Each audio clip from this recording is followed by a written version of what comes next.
The 787 is the new generation aircraft from Boeing. It is lighter, faster, and more maneuverable than all its predecessors. The engines are revolutionary, powerful, quiet, and with very low fuel consumption. The cockpit has been entirely rethought. It draws upon the best military technology. The wing design is unique. On board, Wi-Fi works as it does at home. Technical progress based on satellite relay. Another innovation, extra-large windows.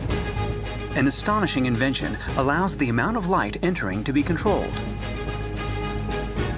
The majority of the aircraft is made of carbon, which is a first. Boeing called in the world's best suppliers, in France in particular. Thousands of parts assembled, wait for it, in 3 weeks. And it's at a unique moment, the arrival of the first 787 in an airline company, that we are going to explore this exceptional aircraft. Mechanics will explain what happens during maintenance operations. We will learn from pilots what makes the 787 stand out. The cabin crew will unveil the security systems of this new aircraft.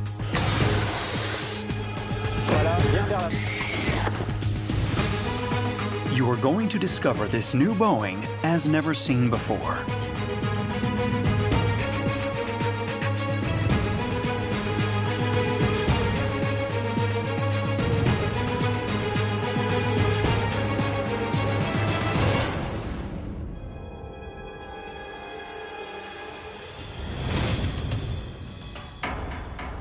Our adventure begins in Seattle, Boeing's #1 city. Here they think Boeing, they breathe Boeing, they dream Boeing. The yearly turnover of this aeronautic giant is $100 billion. The Air France team has a meeting here at the private Everett Airport. On the tarmac, they discover the Boeing 787, also known as the Dreamliner. This is Boeing's 500th 787, but the first to enter the French fleet. It's a revolution. It is a step change in the industry like we've never seen before. Many innovations, many novel things that we have done with this airplane for the passenger, for the airline, for the environment. This aircraft is smaller than the Airbus 380 or the Boeing 777. But like them, it is capable of reaching extremely far-off destinations. Consequently, the 787 allows airline companies to open up routes which were not previously financially viable for long haul. For example, Lyon-Singapore or Nice-Doha. Thanks to this aircraft, 130 new routes like these have been opened up.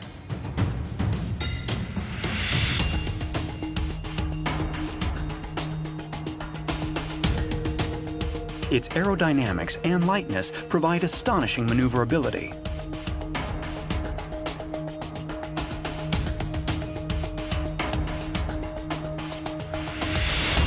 The 787 is the fruit of more than 5 years' research and development, in conjunction with leading industries. From the base model, Boeing has produced several versions of the 787. Boeing is marketing 3 versions, the 787, -8, -9, and -10. The differentiating feature between them is simply the length of the fuselage. There is approximately a 6-meter section added by model. So the -9 is 6 meters longer than the -8, and the -10 is 6 meters longer than the -9. The largest one can accommodate up to 330 passengers. The 6 meters shorter one can carry 290 passengers. Finally, the smallest 787-8 can take 242 passengers. Air France has chosen the -9 for its first model. This Dreamliner is just 63 meters long, with a wingspan of 60 meters. But it can fly up to 15,750 kilometers non-stop, more or less the equivalent of 3 Paris to New York flights.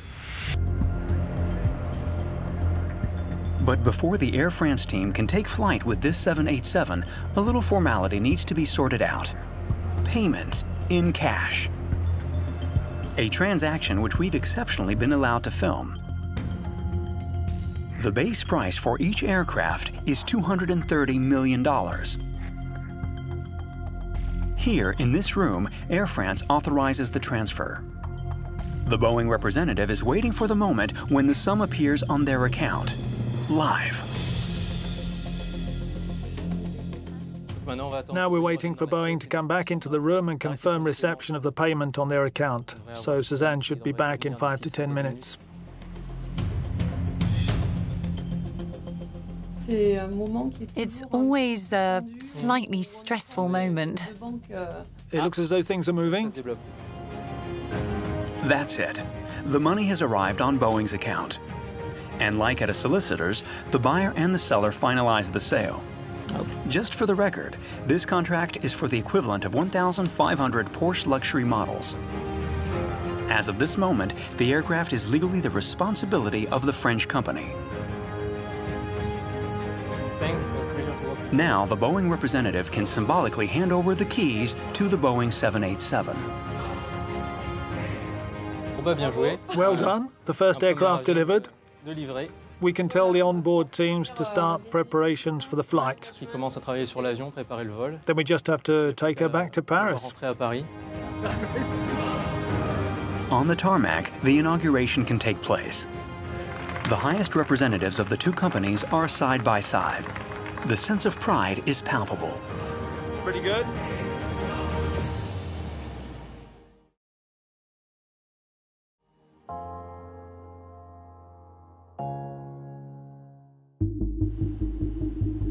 Two hours later, the French crew is on board the 787, ready for takeoff. Hey, Captain, we cleared to disconnect external power.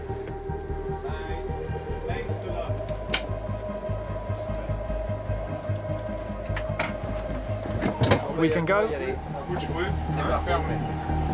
The flight to Paris will take 9 hours. This is known as a ferry flight. It is strictly reserved for Air France team members, specially trained pilots, directors, project leaders. This is the first time that the company accepts being filmed. Everything going well? I see you're having fun. It's our first flight on a new airplane. It's beautiful. It's expensive, but it's beautiful. Thanks for writing the check. The aircraft's engines are astonishingly powerful. If one of the two engines were to break down in flight, the other one would be able to power the aircraft all alone for more than 5 hours.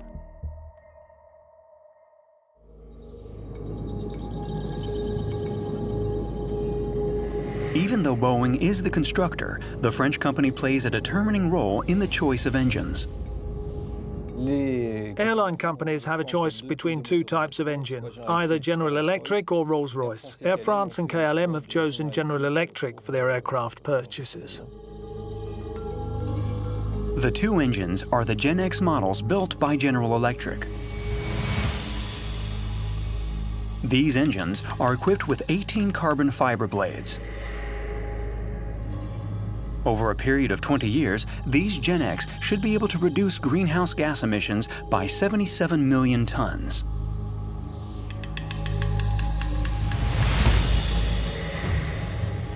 These engines are more powerful and yet lighter than the old generation.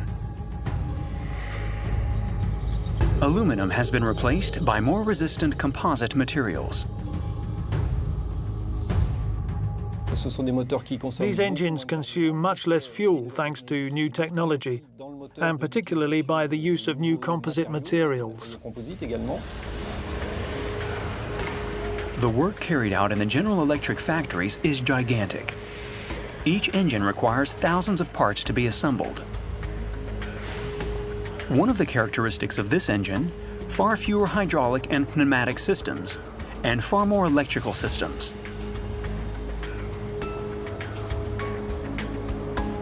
Composite materials make it lighter, 100 kilograms less per engine. And each kilo less represents a saving of hundreds of liters of fuel.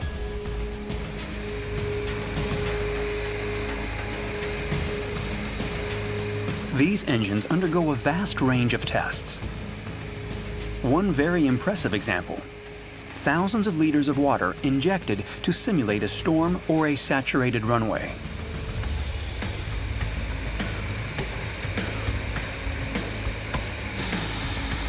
These Gen X engines are more robust and easier to maintain. In contrast to aluminum, these composite materials do not corrode. Another advantage: this engine gives off 15% less CO2 than its predecessor.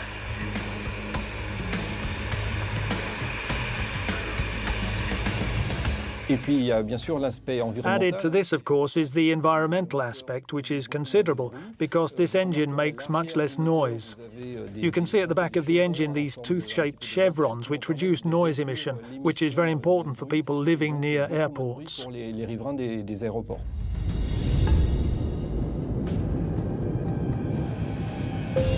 Another strong point of the Dreamliner is its aerodynamics. One of the striking things when you see this aircraft for the first time is its extremely elegant design, particularly regarding the wings. Obviously, this particularly fluid wing shape, combined with curves which we're not used to seeing in an aircraft wing, is not purely decorative. It also represents a marked improvement in aerodynamic performance. At Air France, they use the word voilure to designate everything pertaining to the wings of an aircraft. Wings which improve the way of sliding through the atmosphere, and pilots are first in line to recognize this progress. One particularity is the wing design of the 787, which looks a bit like a feather. The wing tips make you think of an eagle. This element represents a great improvement in terms of lift. I'm tempted to say it's like a glider.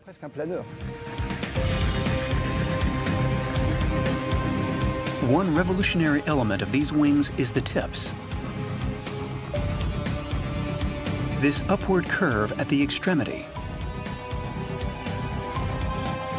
What you'll see is the wing tips, they start to bend right at takeoff. And then you will see the tip of the wing that bends almost 10 feet above the horizontal line of the wing, and that is by design. These new materials make the wings amazingly supple. The design engineers took inspiration from the morphology of the eagle.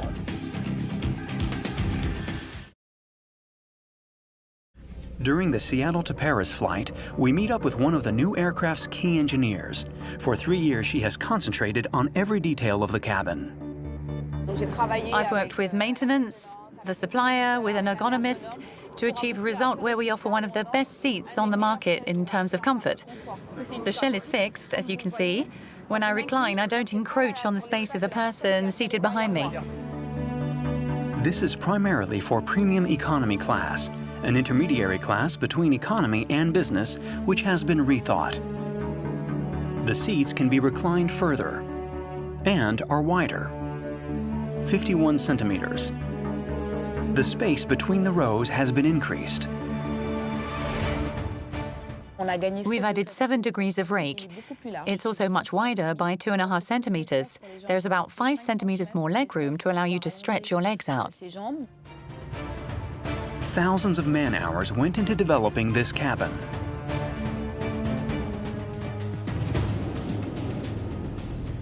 While the company personnel relax for a while, the pilot in command offers to take us through the cockpit innovations. In the cockpit, the major newcomer is the HUD, which is short for head-up display. Technology straight out of fighter aircraft. An interactive transparent screen.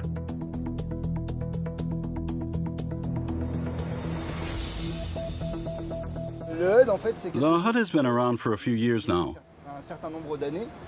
and allows you, without lowering your head, to have within your field of vision the vast majority of information necessary for flying.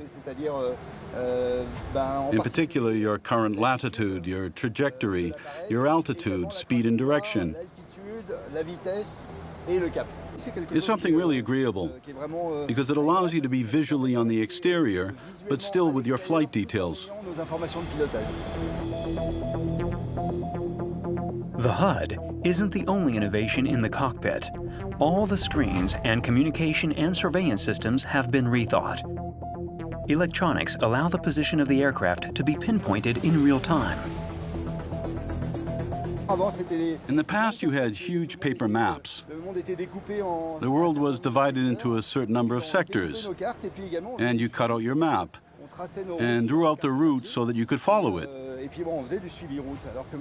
With electronics, it's much simpler. So here, for example, you have a cartographic representation of the route being followed. You can see that we're over Greenland. You can swipe through. All this is the route that we'll be following up to our arrival in Paris. The days of mechanical onboard instruments, altimeters, compasses, are now behind us. Finance and ecology are other major considerations. Fuel economy. Never has a long-haul aircraft had lower fuel consumption. Here you can see our average consumption, the fuel flow. This is our fuel gauge. You can see we're using 2 tons per engine per hour, giving us a total of 4.4 tons per hour. By comparison, a 777 consumes about 7 tons per hour. This represents a considerable saving in fuel.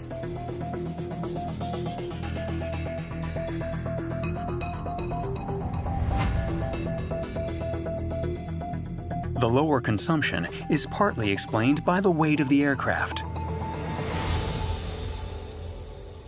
The Dreamliner is much lighter than its predecessors. This is due to the extensive use of composite materials, principally carbon, which is notably used throughout the aircraft's fuselage. This is the major innovation in new generation aircraft, the extensive use of materials such as carbon. With this aircraft, you have more than 50% carbon, 20% aluminium and 15% titanium. This combination has made it possible to considerably reduce the mass of the aircraft and thereby reduce fuel consumption. For example, the jet engines. The central cylinder is made of carbon. This is also the case with the wings and ailerons, as well as the central structure of the aircraft. Being much lighter, these materials make it possible to reduce fuel consumption considerably. No aircraft has ever been made up of so much composite material. It's really quite something in terms of economy.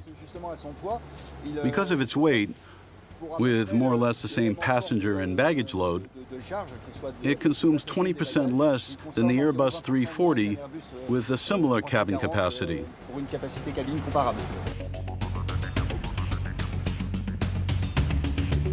Another major advantage with carbon is that wear and tear is much less than with aluminum. With aircrafts of earlier generations, amongst the worst enemies are humidity and corrosion.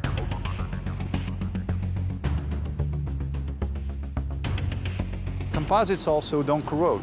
So the fuselage being, or the primary structure made out of composites, does not corrode, which lowers the maintenance costs of the airplane and extends the life of the airplane. That metal airplane typically has a life cycle of 25 to 30 years. When you look at the basic structure, it could easily run 50, 60, 70, 80 years. Much cheaper maintenance. A total overhaul of a 747 requires 40,000 man-hours. A Dreamliner inspection needs only 3,000.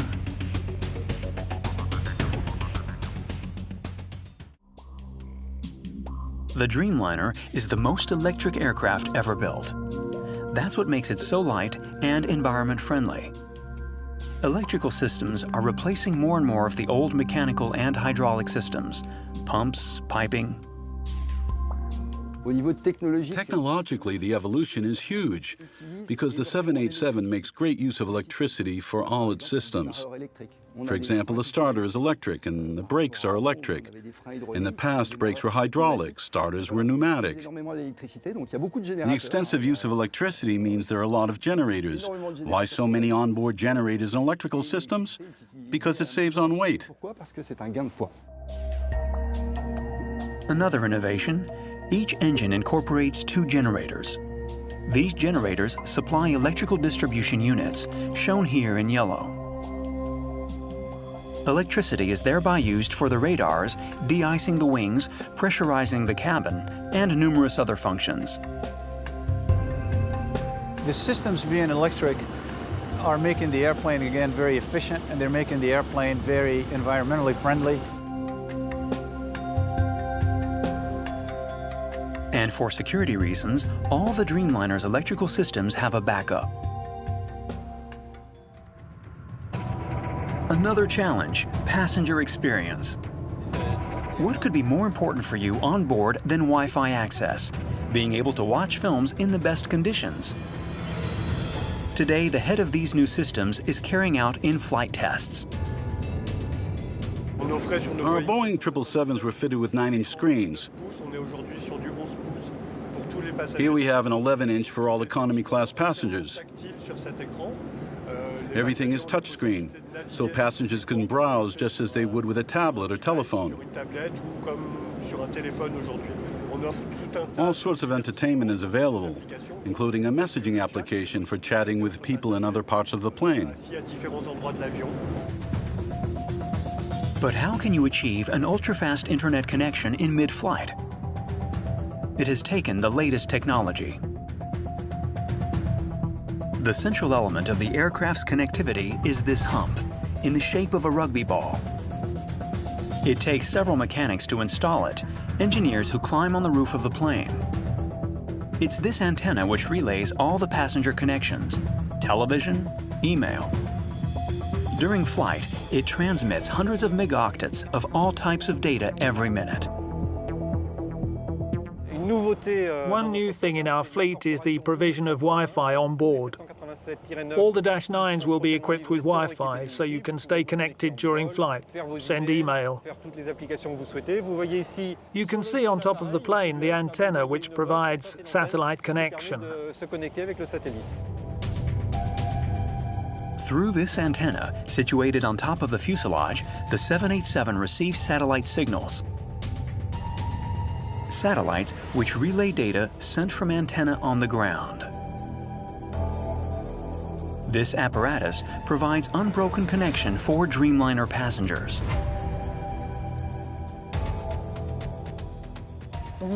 Today we offer the possibility to clients who so wish to remain connected, to continue to work on board the aircraft, to send email, to converse with friends and family on the ground. It's been long awaited, and it's just the first step, because by 2020 the entire Air France long-haul fleet will have onboard Wi-Fi.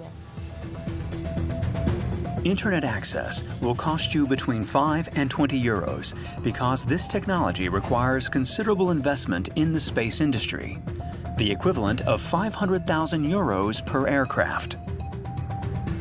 5, 4, 3, 2, 1. We have main engine start. Rockets are needed to place satellites at 36,000 kilometers from Earth. It's no coincidence that Boeing is strongly developing its space sector. They're investing billions of dollars.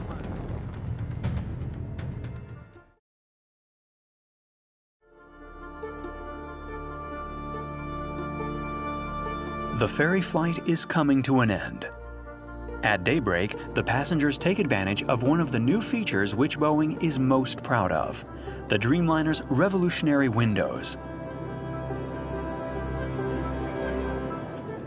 It's great. The windows are very large, giving you a wide view on the exterior.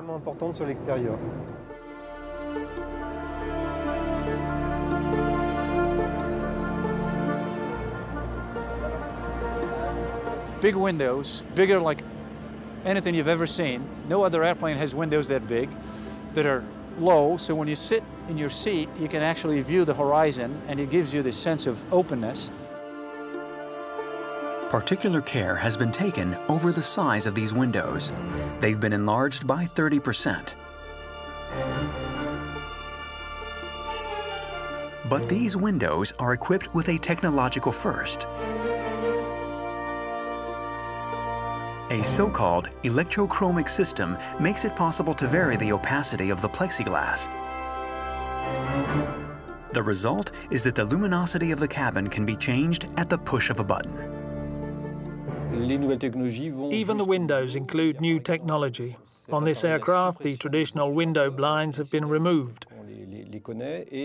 With the help of a small button, an electrical system varies the color of the crystals and reduces window transparency to provide a nighttime effect in the cabin. How can seemingly ordinary glass provide variable luminosity? These windows of the future are manufactured in this American factory. First stage, coat the windows with a special gel. Gel, which is an electrical conductor. These windows are then inspected manually to make sure the conducting gel has been perfectly applied. They are then cut into an oval shape. They then pass through lasers to ensure there are no defects. Last stage, two panes are put together. Electrochromic fluid is inserted between them. A liquid which darkens depending on the electric impulses.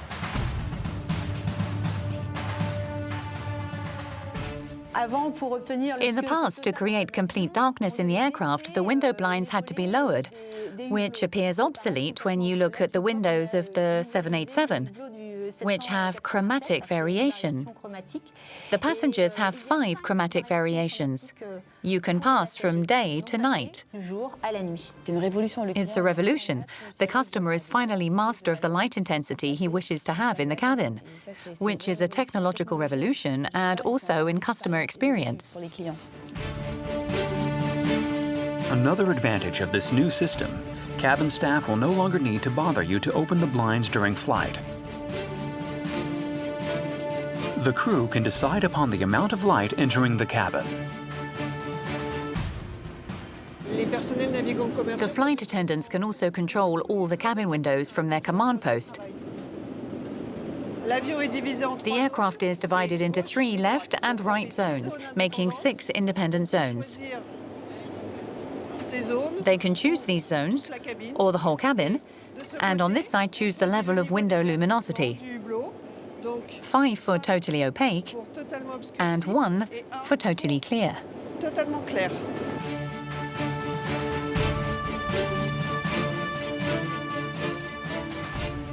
After 9 hours of flight, the first 787 bought by the French company will land at Roissy-Charles de Gaulle.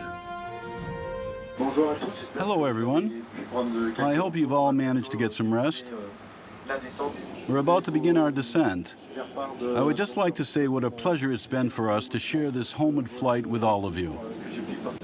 Please fly with us again.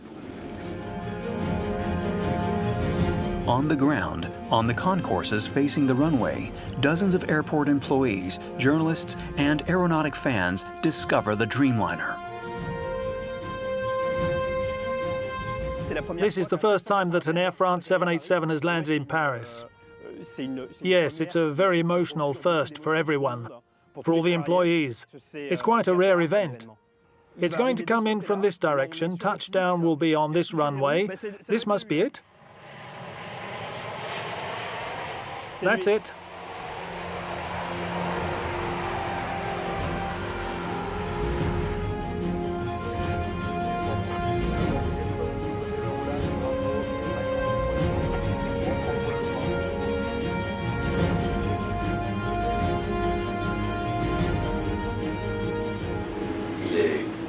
It is 9:10 local time. The temperature is 4 degrees. Thank you for this beautiful journey and this great experience.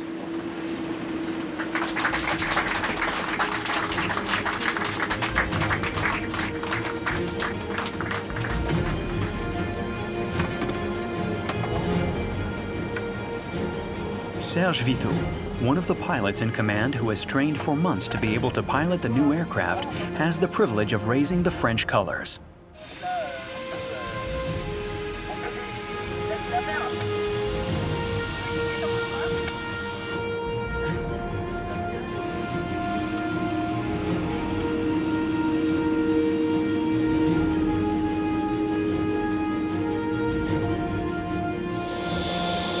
Here we go.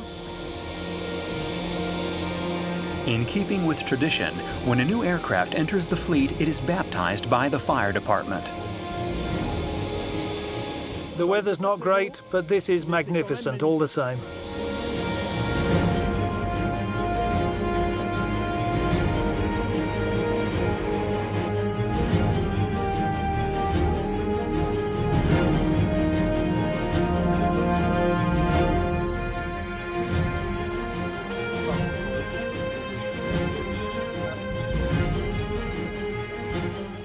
It took hundreds, if not thousands, of hours of meetings over the years with KLM and the different suppliers to prepare the arrival of this aircraft in the fleet.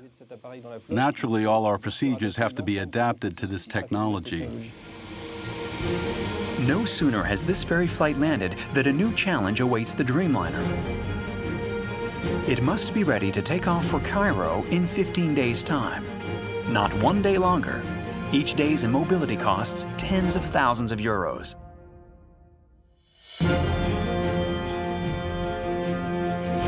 Over these 2 weeks, we will show you how the new Dreamliner is taken in hand at the immense Roissy-Charles de Gaulle Airport. We will follow the mechanics and the pilots, but also the aeronautic specialists, the VIPs, as they gradually come to grips with this new Boeing.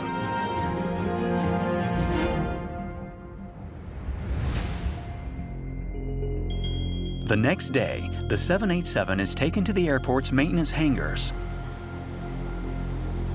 For the few mechanics who've been privileged with an initiation into this new aircraft, it's a day to remember. They're all going to see the plane, I told you. Bruno Charbonnel is a mechanic. He's been following special training for several months to learn the maintenance techniques for a Dreamliner. The time comes when you say, I need something tangible. I need to get my hands on it, to see what it actually looks like, because pictures are fine. It's good to see it on the screen. But now let's see it in the flesh. Let's listen to it, touch it. In 2 weeks, this 787 is down for its first commercial flight. But what if there's a problem? Engine failure. The mechanics have only a few days in which to perfectly master the new machine, but also to adapt this Boeing to Air France-specific standards, particularly concerning safety. Since the plane's arrival, we've been adapting it to our standards, what is known as PDM, post-delivery modification. It needs to be brought in line with the rest of the Air France fleet. This morning, Bruno Charbonnel has to replace the oxygen cylinders supplied by Boeing with the Air France ones. With this key safety element, nothing can be left to chance. So we check the conformity, make sure it's the right one. Okay, I can fit it. There. It's for the O2 masks. They're connected directly to the bottle, so the passengers can breathe. We take it, we connect it to the bottle, and there you are.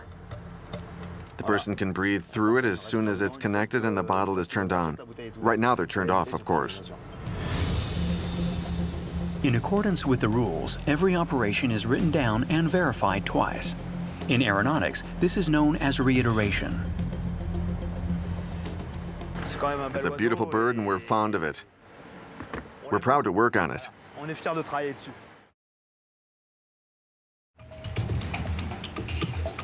Even with a new aircraft, anything can happen. This type of machine is a high-precision jigsaw puzzle, which is incredibly complex mechanically. In the later stages of development, the first 787s came up against numerous complications. When they first came into service in 2011, Boeing had to recall and ground several of these aircrafts. This inactivity cost the company dearly. Engineers had to solve a number of technical difficulties. Issues with the electric brakes, with the new landing gear, with the engine starters, and major difficulties with the aircraft's batteries, which overheated. Between 2011 and 2013, teams from all around the world collaborated to solve these problems in a year.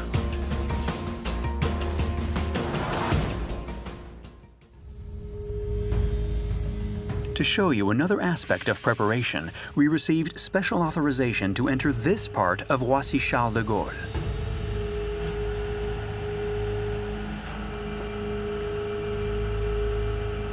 How do crews prepare for emergency situations on the new aircraft? How can accidents be anticipated? This is where the crews train. A cabin, identical to that of a Boeing, is mounted on huge hydraulic pumps. This turbulence simulator emulates possible accidents. Storms, violent air pockets, water landing in rough seas. All these scenarios are experienced by the pilots. Today, it's Captain Serge Fiteau who has come to supervise crew training for the new Boeing. Today we're lucky enough to have the first 787 pilots, those currently being trained. This is initial ground training before going to London. They leave for London next week to complete their training on a simulator.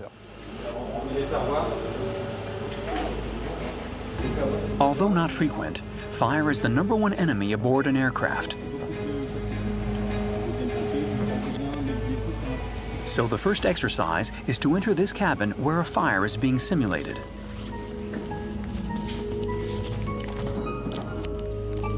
The second stage, after quickly putting on a mask and gloves, is to bring the fire under control in a few seconds.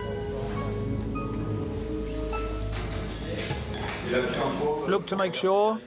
Okay, we're good. Make sure there's no reignition. It's something relatively recent. There is now more and more electrical material aboard, and particularly lithium batteries. And spontaneous combustion has been seen, particularly in cases where there is impact. Extinguishing a lithium battery fire is very specific, with a special procedure which includes cooling down the object once the fire is out. The next step is crucial. After the pilots, it's the turn of the cabin crew to go through fire training.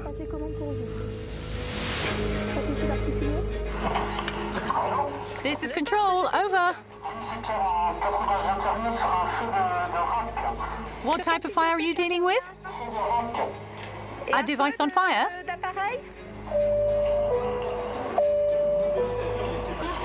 Yes, an electronic device on fire. Understood, make your way back. On the 787, onboard Wi-Fi access favors the use of laptops and smartphones. And as we have seen, with certain models, the risks are very real. Air hostesses, stewards, no one flies without succeeding in these exercises and obtaining a certificate. Training is what our knowledge is based on. The more you go through the procedures in the theoretical and also a practical way, the more you integrate the appropriate action to take in the event of a problem aboard. In the meantime, the Dreamliner pilots move on to the next stage. The trainer goes through the use of emergency kits, in particular these new distress beacons. You pull on the button. Now it's on auto test mode. And take it for positioning. It is precisely in this new safety equipment that the specificity of the 787 can be seen, and this is an opportunity for the pilots and cabin crew to see it for the first time. So, one step forward. That's it, well forward. 1 foot well forward. Okay.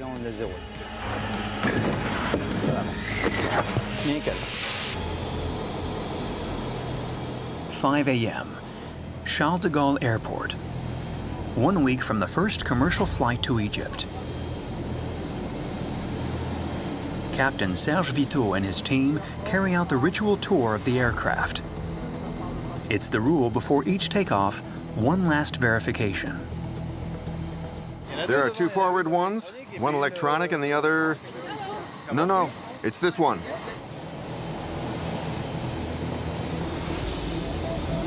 Serge Vito is going to supervise the first flight in real conditions for the new 787 pilots. During the course of the day, 5 teams of pilots will relay each other at the controls of the Boeing.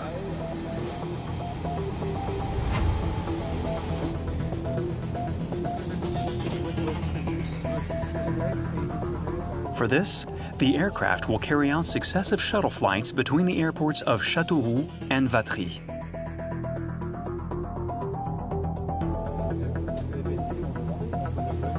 Aboard, we naturally find Bruno Charbonnel once again, the 787 trained mechanic.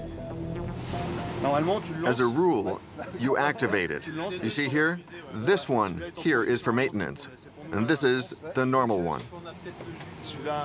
This one's for us. Serge Vito gives the pilots in training the final explanation of the flight plan.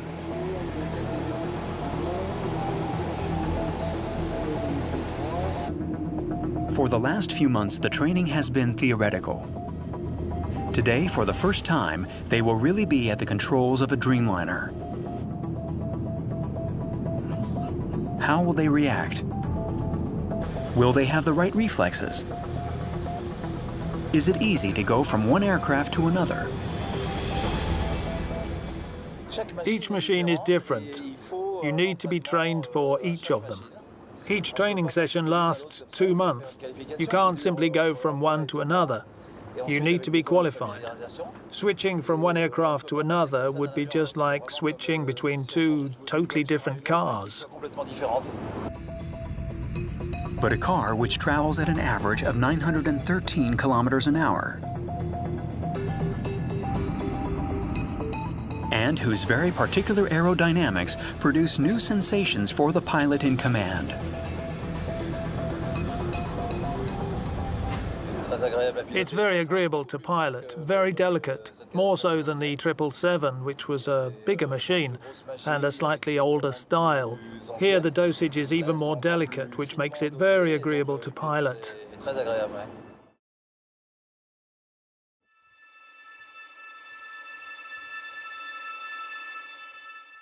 An hour from Charles de Gaulle, the pilots do a trial landing in Vatry.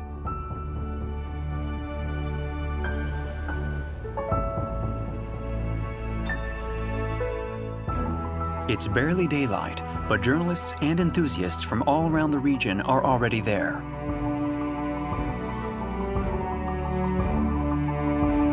On the ground, Serge Vito changes the crews over. Without even opening its doors, the aircraft takes off again. In the cockpit, the new crew tests the power and reactions of the new Boeing. The pilots have, of course, come to know this cockpit. They spent a week in London for flight practice in a simulator. The crews practice the most delicate maneuvers. Flight controls, aircraft reaction, everything just as in real life. The pilot on the right is accompanied on the left by Thierry Bellot, a pilot in command instructor. Yes, that's okay for the speed is going to come down a little bit. The simulator is still very theoretical, even though it's highly realistic. But being on board the real aircraft, surrounded by the real atmosphere of it all, nothing beats the real world. At Châteauroux Airport, pilots undergo specific training for the delicate landing phase. A maneuver repetitively gone through on the simulator in London.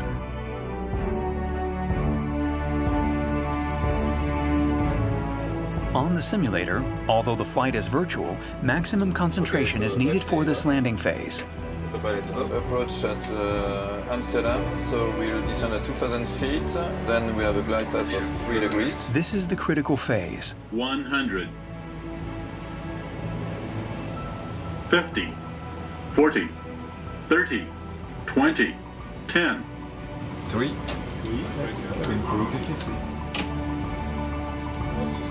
Check. Shall we stay on the runway, Victor? Useful exercises. Here at Châteauroux Airport, the landing is delicately carried out.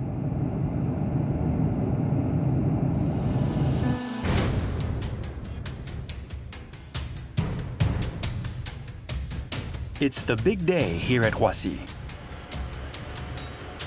After 2 weeks preparation, everything seems in order for the new Boeing.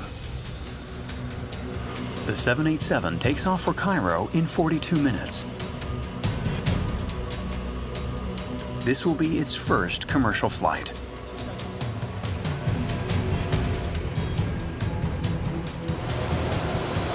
Down a bit.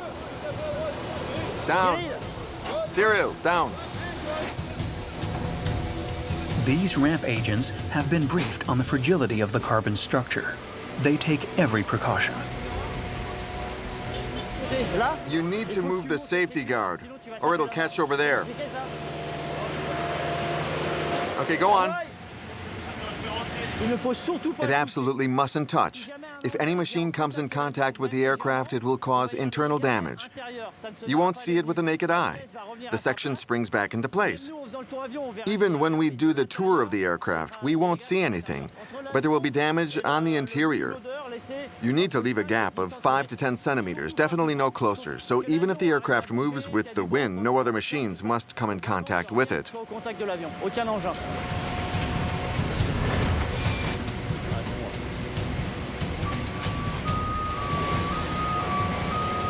What? Send it in. On the 787, every container, every pallet must be fastened. Naturally, nothing goes exactly as intended. Take it out again, then. It's catching on the rail.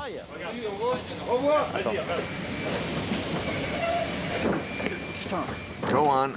Damn it. Okay. Okay, we're good. It's 20 minutes before takeoff. The aircraft is taking on fuel.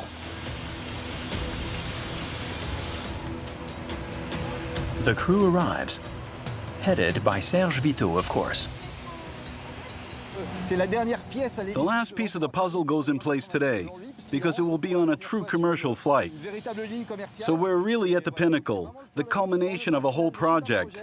So once again, I'm very happy to be here today.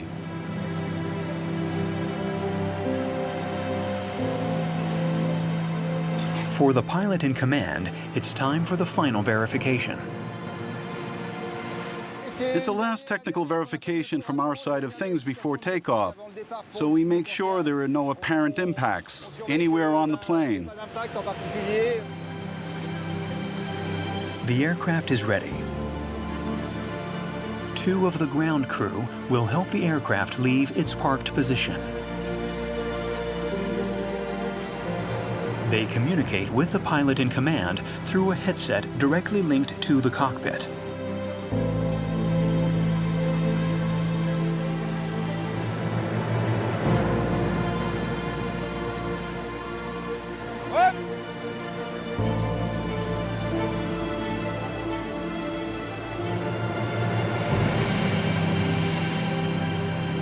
The aircraft is in position.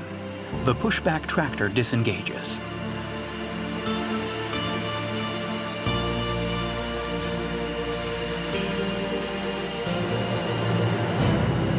The ground crew can unplug.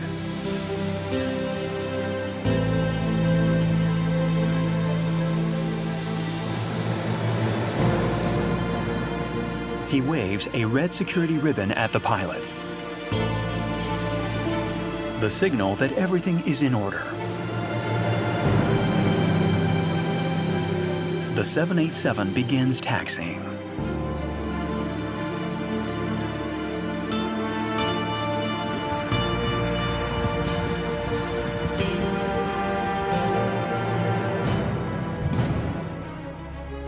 following the arrival of this new aircraft at the heart of the company has been an extraordinary adventure.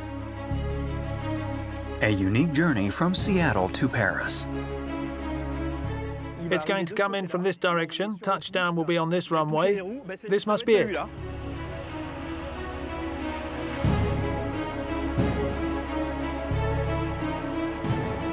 A unique moment which has left its mark. Engineers, mechanics, heads of projects, cabin crew, and of course, pilots. Even after a career of nearly 30 years, taking delivery of a new model of an aircraft is still very moving. It's an extraordinary adventure, and often only happens once in a pilot's lifetime, so you savor every moment. The Boeing 787 lives up to its name, the Dreamliner. It's what dreams are made of. Innovative engines, unique aerodynamics, smart cockpit,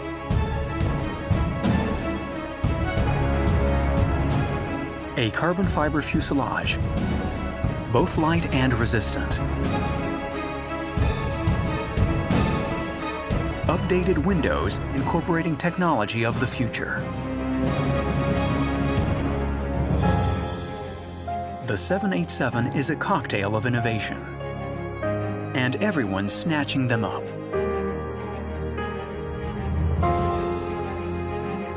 This model has been customized by a Japanese company in the colors of Star Wars. Originality, which makes the new Boeing shine across the world. In total, the 787 has already flown 145 million passengers. 67 companies have ordered 1,207 models of the Dreamliner. So the 787 is a symbol of modernity. It reminds us of the progress made in just a few decades. This aircraft has become an icon, and its career has only just begun.